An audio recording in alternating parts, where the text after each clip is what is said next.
Hello, everyone, and welcome back to another episode of your favorite Hope Corps podcast for professionalization. What if grad school was useful, actually? Today, I want to address something about how I talk about this process of moving from grad school and training for a professional research career, usually a career as a professor, to anything else. So, if you have been listening for a while, you notice that I always use the phrase non-academic jobs. And I want to talk about why I do that, because I have worked in the professionalization space in and around grad school for several years. And one of the things that is a pretty big topic in that space is how do we talk about jobs that are not in grad school? And one of the things that comes up quite a lot is not using the phrase non-academic jobs. And the reason for that is because that phrase still centers academic jobs. So the thinking behind this is that if we're trying to move away from centering academic jobs as the only type of acceptable employment post a master's or post a PhD or post postdoc, then it would be better to not use language that consider that in the way it's formed continues to kind of center academia as the norm. So I want to tell you really quickly why I use this language and why I use it intentionally. So while I agree with the rationale for inclusivity behind the move to not use phrases like non-academic or alternate academic jobs, I think the theory is really good. I think the practice is really limited. So here are just a couple of the reasons why I don't use other phrases. So the first question is, if we're not centering academia, how are we talking about jobs in the wide world? There are many types of different jobs. How are we going to talk about them in a concise, understandable way? So one way that folks do this is they talk about industry jobs. So here's the reason why I don't do that. When I was coming out of grad school, I got my master's in communication and my PhD in American studies, which was an interdisciplinary degree. I had a lot of control over designing it, but I was firmly in the humanities. I was between history and feminist studies and communication.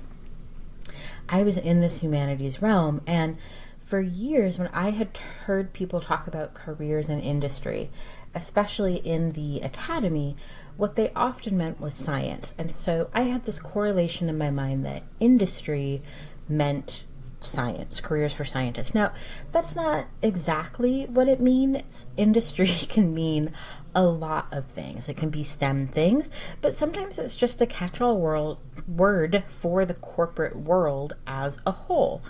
So the reason why I don't like to default to industry is because one really important audience of this podcast is people who are just thinking about starting to look for jobs outside of the academy, and they don't know what they don't know yet, So if I say industry jobs, maybe they'll be like me, and that will miss them because they won't think that that applies to them.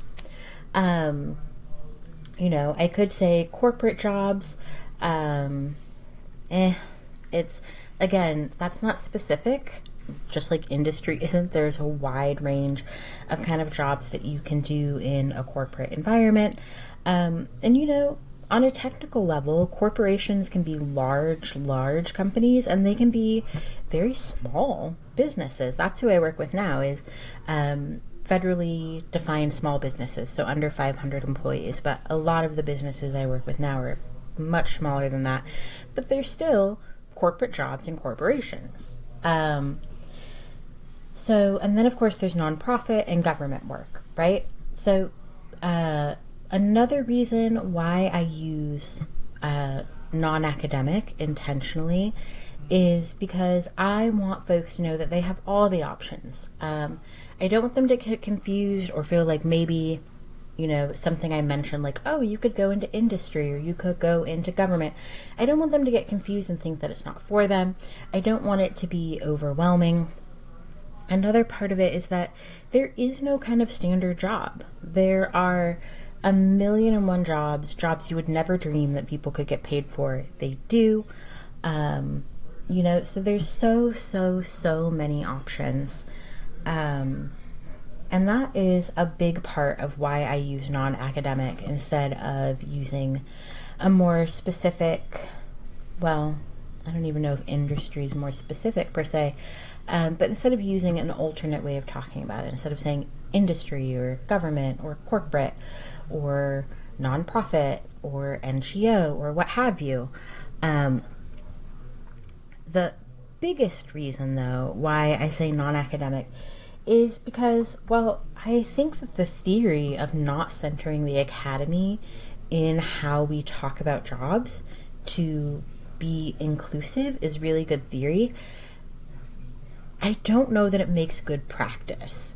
And the reason for that is because when you are talking to people who have been training in the academy for an extended amount of time, they have centered the academy. Especially the further you go, the more it kind of becomes your whole world, especially career-wise. And so when I say non-academic, I'm saying that because I want to practice reflecting the experience of the listeners and the people who need the kind of help that this podcast is giving.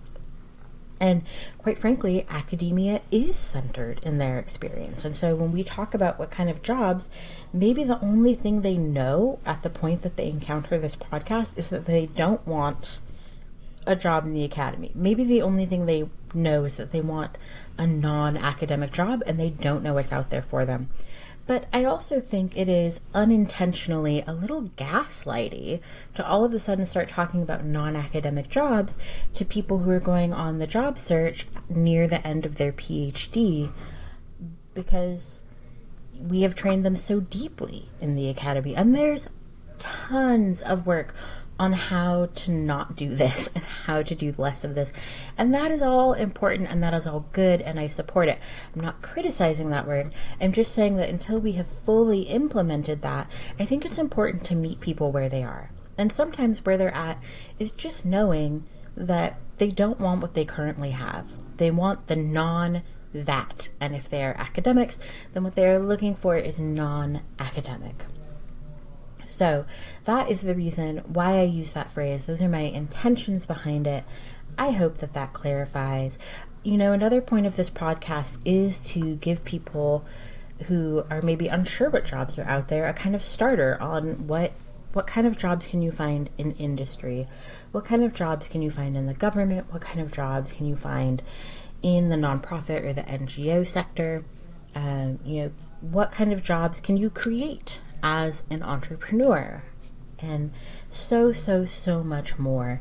So we want to include it all. We want to include all your non-academic options, which are many options. Just a little piece of housekeeping that I have at the end is that the website for the podcast is almost up. I'm so excited. You'll be able to find all of the podcast episodes there in order, but you'll also be able to search by topic. And what I am most excited for is that over my years of working in graduate student professional development, I've created a number of resources to help the students that I have coached. And I am making the most popular resources available as free downloads on the website. So I am hoping and planning to have that up by the end of July. I hope that helps. We will be back next week with another edition of everybody's favorite game, What Does That Word Mean? Explaining job terms and how your academic skills translate into them. But for today, I really just wanted to address why I use the phrase non-academic and why it's important to me to do that, as I imagine some folks have been wondering. I hope that you have a wonderful day. I will see you next week. As always, until we get the website up and running, feel free to leave comments about what you would like to hear, topics you would like covered, or if you would like to be a guest, if you'd like to submit your job documents and have us go through them together and then talk about that process, that would be lovely. You can always let me know in the comments. Thank you so much, and I will see you back here next week.